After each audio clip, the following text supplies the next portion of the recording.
So today we are doing a Wilds of Eldraine. We're doing a deck building video. I'm gonna build some decks because I've done an unboxing of this already, which you can watch if you want. And I got some cards, so we're gonna be doing some deck building with all of the cards that we've got.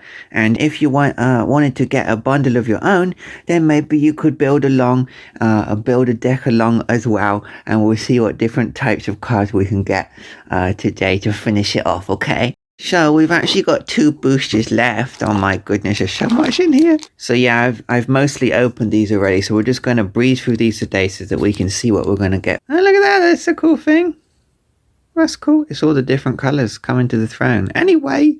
Okay, so we're just going to breeze through this because we want to see if we want to use these in our deck building. I see this has a celebration on it. So far, it looks like we're moving towards celebration-based effects for our deck. Oh, and I should say this is probably going to be like a bit more of a nerdy video as well, by the way. We've got another celebration card here. So I think we're going to be moving into celebration for our deck building. So the legendary creatures, the legendary uncommon dual colored cards, which is like this, they're called a signpost legend because this card is telling us what we want to do with these colors. So blue, black here, whenever a fairy enters the battlefield. So blue and black is basically about fairies. Ooh, okay. So we haven't actually pulled an alternate art card yet. All right, last pack. We'll get on with the last pack. Some artwork. Yeah, we got celebration again here. I think we're probably going to be building a celebration deck. This is the white and blue signpost legend. So if we wanted to build a white and blue deck, this deck is telling us what it does. Or this card is telling us what it does. Oh, look, we've got an anime card. Okay, it's quite hard to get anime cards, I think. We finally got one. So I bought this so that we could do deck building. And so in terms of deck building, we've got some good cards to start with the deck building. In terms of actually getting this as a collector's set, like just cards to collect, we have... In all the boosters that open, I mean, you can watch my previous videos and see me open the boosters, but basically in the boosters that we've opened, we've done very badly on the collector's stuff, right? Basically that, like, this is one of the most collectible cards, and I've only got like one of these. So obviously, like I say, I bought this for the deck building and that's good and I'm fine. And if you want to buy one of these and do deck building, it will contain everything that you need. But in terms of collectability, I would say that the pull rates of nice rare cards has been low. And whilst it is random, I wouldn't necessarily say get this because it's collectible, because it's not necessarily for me. So, but yeah, we're doing the deck building, so we're all good. Usually when you would do drafting cards from the boosters, you would use draft boosters, not set boosters. If you do this in a shop, if you go to an event at a shop and do this deck building thing, you would get draft boosters, and basically they just give you 15 random cards. Now, this box comes with set boosters, which comes with 12 cards that are slightly thematically tied together, very slightly. So you'd normally have 6 draft boosters if you were doing this in the shop, but we have 8 set boosters, which kind of works out roughly the same. And the reason I'm kind of doing it with set boosters, well, part of the reason is because this comes with set boosters in the box, but also because they're slightly thematically tied together, I think it's just slightly easier for beginners to do some deck building because they kind of mesh together inside the booster. So that's why we're using these.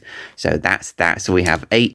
All right, so the first thing that we want to do is we want to separate all of the cards that we got into all of the colors that they are. So there's green and there's white, and we got red and black. Because we've opened all of the boosters, we want to look at the colors and we just kind of want to get a feel for the colors that we really want to use. So when I was opening them, I just really enjoyed the white cards, and actually out of all of the boosters that we opened, white was our most like prolific color. That was the color that we got the most. So that's I want to go with something white, basically.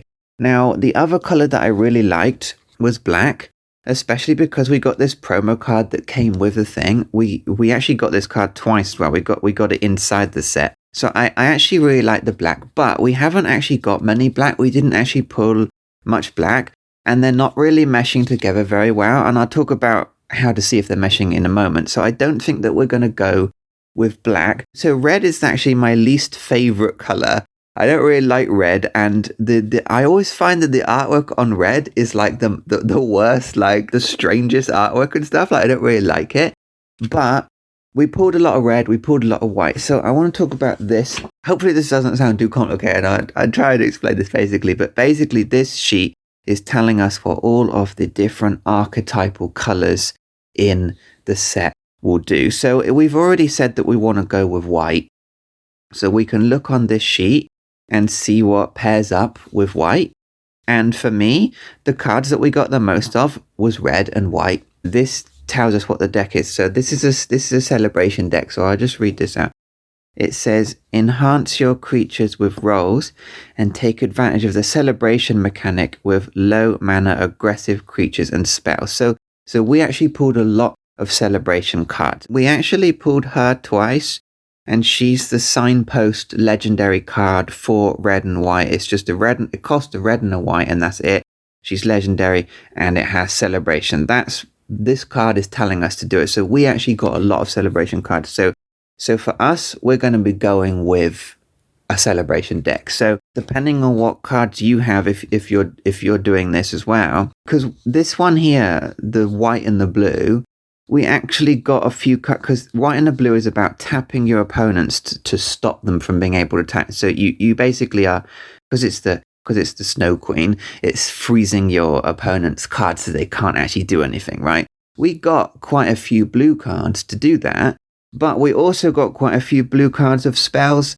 So we don't have enough blue cards for either the spells or either or, right? If you see what I'm saying. But we did get like all the celebration cards that we need. So we're going to go with a red and white celebration. Okay, so celebration is if you played 2 things this turn, you get a bonus. That's what celebration. Now this card here, this card is actually a special card. This card does not come in a draft booster. This card actually comes in what's called Jumpstart. Jumpstart is where they basically make some decks for you and you can shuffle them together. So you can actually just play straight away with some Jumpstart. And this is a special card from the Jumpstart. And this must be from the Celebration deck that comes in the Jumpstart. So we were lucky to get this. That's the good thing about set boosters is that you can get cards kind of outside of your natural drafting range. So this is a cool card to have got, and we got celebration on that card. This guy's got celebration on him. He's kind of ugly, but we got a lot of celebration cards. This guy is a dwarf with pies, so and he has celebration on him. We got this fairy thing, but it has celebration on it. We got some more mice as well. They have celebration on it.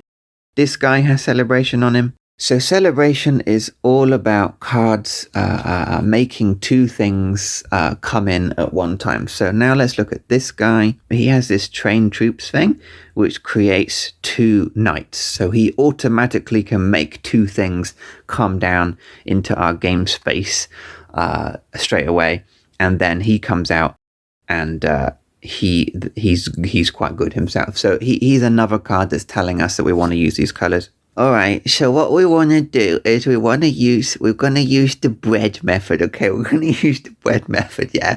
So basically, bread stands for this. It stands for bombs, removal, evasion, aggression, and duds, okay? Or dirt. Some people say dirt. Okay, so we're going to use bread. So let's go through bread. So bread is the order that we want to put the cards into our deck, picking these cards, because when we've got all these piles, we don't necessarily know what we're going to have. So let's start with the bombs of bread, okay? So a bomb is a card that if your opponent doesn't get rid of it, you will win, basically. That's what a bomb is. Now, I don't know this game very well, so I can't tell you, like, I can't just straight up tell you what card is a bomb and what card isn't a bomb, because I'm not, like, necessarily good at the game. I do know that this card is a bomb, because this is a very powerful card that we pulled, and it just does a ridiculous amount of stuff. Because I'm not, like, amazing at the game and can't tell you what's a bomb and what's not, I'm going to expand the definition of what a bomb is to just things that work well with our deck. So that's why I'm going with all of these cards with celebration in. These are all going to be my good cards because they have celebration on and we're making a celebration deck. That's what I know, okay? So we're going to go with those. Here's another good card. It comes into play. It creates a knight. So it's doing a good job with creating a knight. This dog comes into play and it creates a rat. So you're getting two things out at once. That's what we want here. This here says create 2 rats. So we're trying to get as many of 2 things out at the same time as we can. This person says when they die, they create a rat. This is an interesting one. It says when they enter the battlefield, you may return another thing you control to its hand. So what that's good for is you could get something. This is a good example. This only costs 1 red to get out. If we played this and then we played this, we could put that back down again and we're getting multiple things out at once, basically. So I'm just taking bombs to mean the cards that do something useful for the colors that we've got. So the next letter is removal. So removal is important because it's getting rid of your opponent's cards when they play something. The princess takes flight. This is an interesting card. Exile up to 1 target creature. So you're getting rid of 1 creature. The next thing it does is that one of your creatures gets +2 and has flying. And the third thing it does is it says return the exiled card to the battlefield. Now this is interesting because we could use this on ourselves to get something to go away and to come back. If we use this as removal on our opponent, it will come back, which might not be a good thing. However, this is an enchantment. So we can bargain an enchantment which says sacrifice. So what we can actually do is we can get this out, exile one of their creatures, and then bargain away this enchantment so it never completes and their creature will never come back again. So that's a good use of removal. This is another example of something where we would do this because it says when this is put, when this is basically gotten rid of, it does something, which is useful because, again, we could use it for bargaining. This is quite powerful for removal because it deals 4 damage to target creature. It just straight up deals 4 damage. It could kill something. This deals 1 damage to any target, which is useful. It could just pick something off. This is a good card for that. You get 1 damage, you get a treasure token, and you get to draw a card as well. This is an enchantment that gets rid of one of their things. It removes one of their things, but then we could also bargain away this enchantment if we wanted to. So that's a good card to have as well. Okay, so we need removal as our second most important thing. Okay, so next we want evasion. So evasion is basically something that can't be hit. Cards with flying are evasive because they're hard to get, they're hard to hit. And I actually put this card in, the Skewer Slinger, because they have reach, and reach means that they can hit something that has flying. So because we need to try and combat against when the opponent will have evasive things. This is a good thing because we can actually give one of our creatures flying, so we're making it be evasive. Oh yeah, and this is a classic removal card as well. Exile a creature an opponent controls, basically. This is a good card. It's a simple card. It doesn't cost very much. It's also a classic reprint from the previous set as well. So this is a good card for removal. We don't actually have much evasion in this deck. And part of the reason for that is the next letter here, aggression or aggro, as they say. So red is a classically aggressive color, and red is about cards that don't cost very much, come out, do some damage, and then maybe go away. So we don't actually have much evasion in the deck because we're mostly focusing on the aggressive side of getting our cards out, attacking with them. And then that's basically it. Like a lot of our cards get +1 with our celebration and that sort of thing. Cards that come out, do something, and then go away. So this is a good example. This card costs 1, so it can be played on the first turn. It has haste, which means that it can attack straight away. It will only do 1 damage, but then as soon as it dies, it gets out another rat, which can attack on the next turn as well. So that's a good example of that. Here's my building a deck thing. It's telling us what to do. All right, the most successful decks have 2 colors and exactly 40 cards. So we're going to be doing that. It says to have 15 to 18 creatures because that's how we're going to be doing our attacking, and 5 to 8 other spells. So let's take a look and see. All right, here's our creatures. Did I explain this? When an enchantment enters the battlefield under your control, tap target creature and opponent control. So this card, I've pinched this card from the where is it? I've pinched this card from the Snow Queen, the white and blue, because the white cards in this set tap your opponent's card, which means that they can't attack because they've basically been frozen. So he's more of a frosty kind of guy, but I quite like him, so I've pinched him. Okay, so we got 16 creatures. We got 16 creatures. All right, wait, I left out the dragon. Okay, we got 17 of those. So the magic number is 23. So how many do we need left, everyone? It's 6, right? I forgot already. 17 plus 6 is 23, right?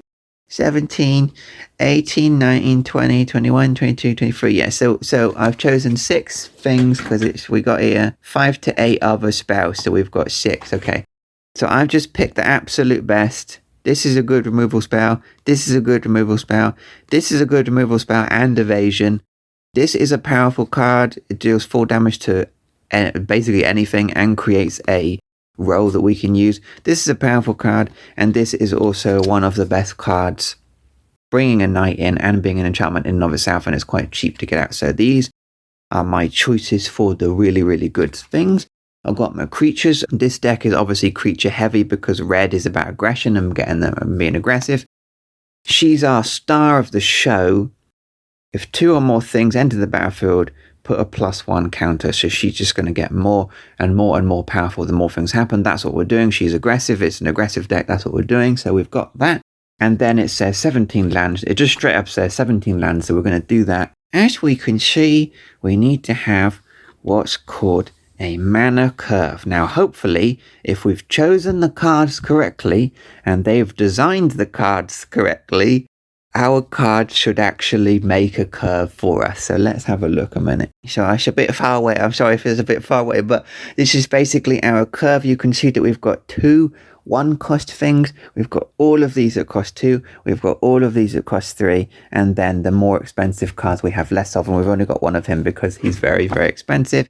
We want this curve because this is how we're going to be accessing our cards. We don't want to draw our cards at the start of the game and have them full of really expensive cards. We want to have them full of the cheaper cards and be able to play these cheaper cards. Red and white aggression anyway is going to lean more towards cheaper cards anyway. If you're going to be playing something like green, this is why it's a good example that the green and blue here is all about giants basically on the beanstalk and stuff like that. Because of that, they are going to cost a lot more. Green tends to cost a lot more because they're more powerful. But that's why this deck is called the ramp deck. Ramp is about getting more basically energy out to play your cards quicker. So that's what this deck is going to be focused on. But we don't need to worry about that because we're just having straight up red and white aggressive. Okay, and then we finish up with our 17 lands. So we want to calculate how many reds and how many white blobs we have to work out what we've got in our lands. Okay, so we've got 8 white and 9 red. Does that make 17? I make 17, right? I got 8 white and 9 red because red is my slightly more powerful color in the thing. So we've got our 17 lands and we've got our cards that we've laid out here. So I think we've done pretty well. I'm sorry if that's completely incomprehensible. Honestly, the most important thing is just opening the packs and having fun with deciding what you like the look of, basically. The fact that I pulled so many decent celebration cards is what drove me to want to know that I want to do celebration. And it's not even that, because this card, like, I'm not particularly appetized by this picture of this rat riding this dog or anything, yeah? But when he comes into play, he brings a rat with him. And so he's automatically bringing our 2 creatures that we need. So really, all the cards that I pulled really lent me to go towards making a celebration deck. So I think that I've done pretty well. Who wants 1 hour ASMR ghosty shuffling stream? Yeah. We get 7 cards for our starting hand. So let's see. 1, 2, 3, 4, 5, 6, 7. So this is what we get for our deck. Let's look. Okay, so we immediately want to ignore all the cards and go straight to see how many lands we have. Here's a land. I think this looks very good. We've got 1 red and 2 whites, and we've got the cards in our hand that cost enough that we'll be able to play those with the lands that we have. So this is a good starting hand, I think. And let's just take a look at the next 3 cards that we would draw if we were playing this. We get another land, which is good. We get another card. Yeah, so I think that we've done a good job here. We've got a nice balance of the cards that we need to play, the cards that we want to play, and the cards that we need to use to play those cards. So yeah. That's it, guys. That's it. I've built... Oh my god, my leg's just going to sleep. I didn't realise. Oh my goodness. Wait. Wait, that hurt. Oh my gosh. Ow, guys. Ow. Whoa, I've been sat here for too long.